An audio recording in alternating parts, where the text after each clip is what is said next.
Alors, bonjour et bienvenue à cette conférence de presse qui fait suite au dépôt d'une pétition pour assurer la pérennité des ressources intermédiaires. Donc, on aura en premier Mme Linda Caron, la députée de Lapinière, qui sera suivie de Manon Charpentier, la directrice générale de l'ARIC, et suivie de Eva Sultan. Ensuite, on aura une période de questions. Vous pouvez y aller. Alors, bonjour à tous. J'ai déposé donc ce matin une pétition pour les ressources intermédiaires qui a été signée par 2482 pétitionnaires. Et cette pétition demandait d'augmenter le financement et les ressources qui sont accordées, qui sont destinées aux ressources intermédiaires, afin d'assurer la pérennité des milieux de vie actuels et de permettre la création de nouvelles places pour répondre aux besoins de la population.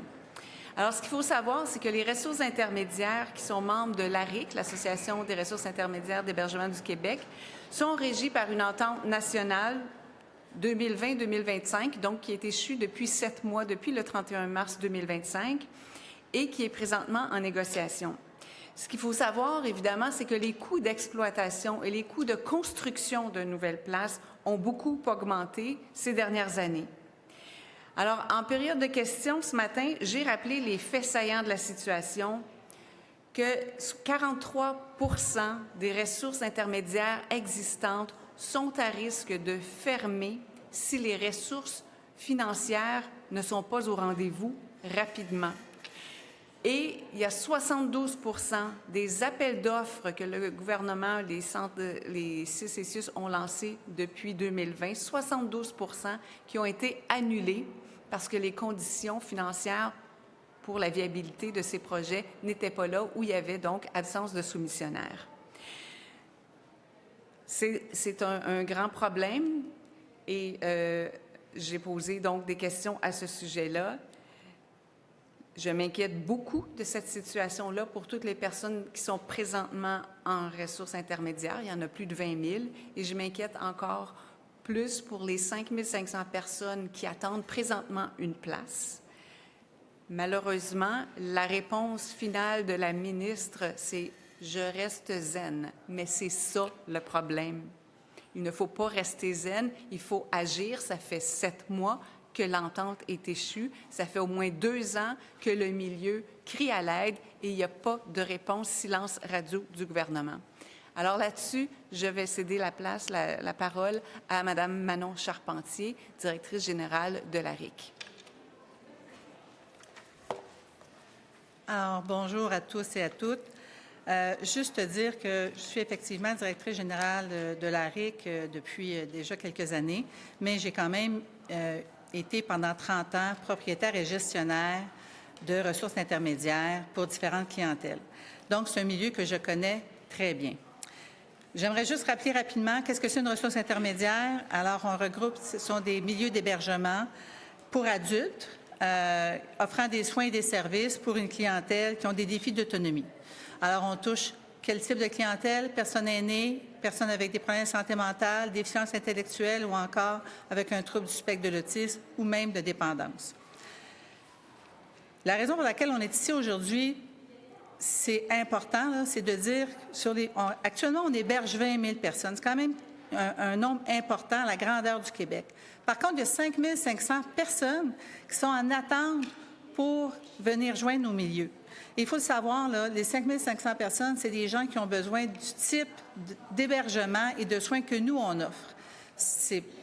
Donc, ils n'ont pas besoin de soins aigus, par exemple, comme en CHSLD ou encore à l'hôpital. Mais ces gens-là, en fait, ce nombre-là, ce que j'aimerais dire et souligner, c'est que derrière chacun des nombres, il y a un nom, il y a une personne qui attend. Il y a des familles qui sont découragées, il y a des familles qui ne savent plus à quel sein se vouer. Il y a des gens qui se demandent, qu'est-ce qui va arriver avec moi là, dans les prochains mois, dans les prochaines années. Le chiffre de 5 500 personnes aussi, ce n'est que la pointe de l'iceberg. Pourquoi? Parce que ce sont des gens qui sont sur la liste d'attente. Mais avant d'être sur la liste d'attente, ce que ça veut dire, c'est qu'il faut quand même être évalué, il faut réussir à avoir une travailleuse sociale, il faut réussir à passer tout un processus vraiment très complexe. Alors, c'est la première des choses, le 5 500. Et on demande à la ministre de s'assurer que ce nombre-là soit reflété sur le tableau du ministre du tableau de bord du ministre. Pourquoi? Parce que tant que le chiffre n'y est pas, c'est comme s'il n'était pas reconnu. C'est comme si ce chiffre-là n'existait pas. Pourtant, on a les données pour les CHSLD, pour le service à domicile. Alors, on demande, ça fait plusieurs fois qu'on le demande, mais là, on exige de la ministre qu'elle fasse des pressions afin qu'on y soit représenté.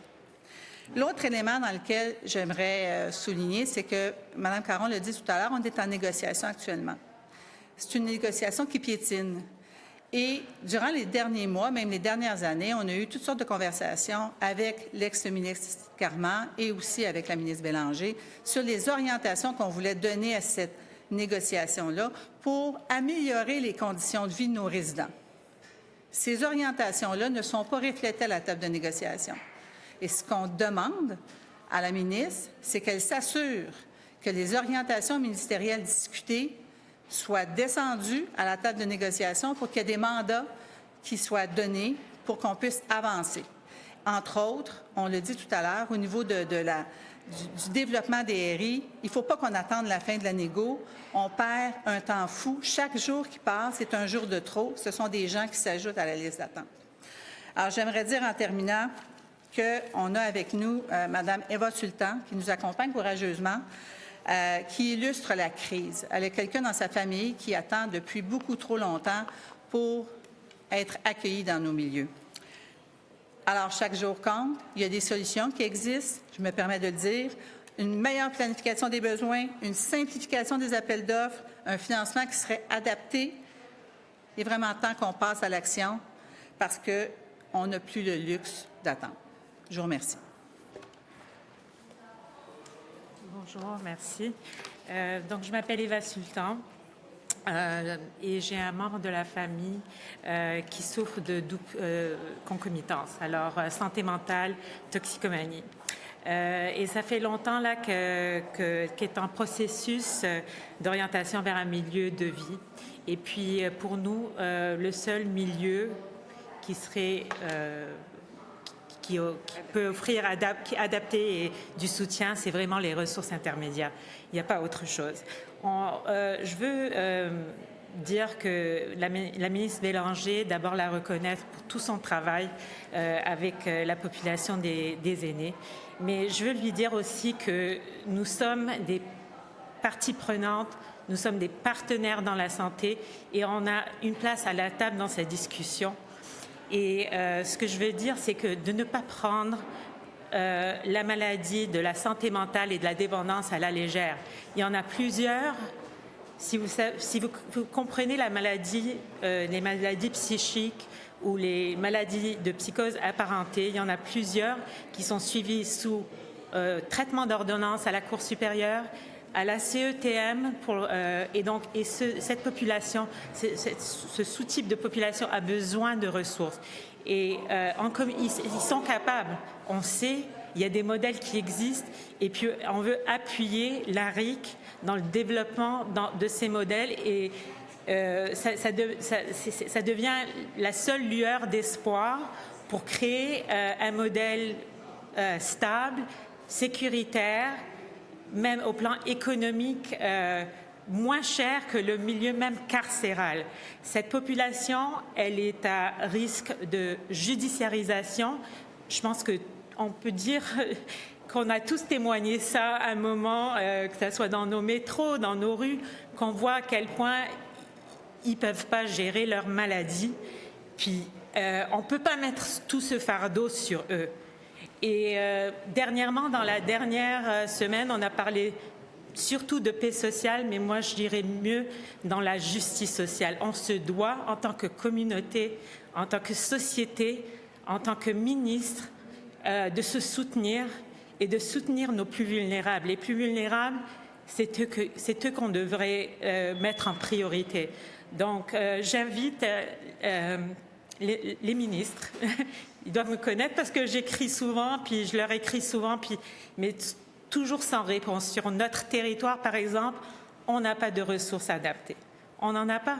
Pas assez adaptées. Je ne vais pas diminuer le travail du CIUS, Centre-Ouest, mais on n'en a pas assez. Puis, je siège sur différentes tables de concertation et et de chaires de recherche pour faire partie de la solution. Alors, je demande avec un cri de cœur, simplement écoutez-nous, entendez-nous. Il y a des familles qui souffrent, on vit les cicatrices.